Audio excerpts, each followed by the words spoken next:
दुर्जटं विनाशिते भदैत्यकं नताशुभाशुनाशकं नमामि तं विनायकम्।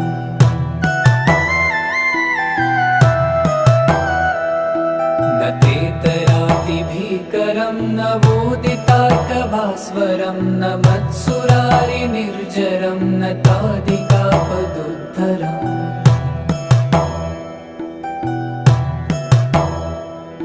सुरेश्वरं निधीश्वरं गजेश्वरं गणेश्वरं महेश्वरं तमाश्रये परात्परं निरन्तरम्।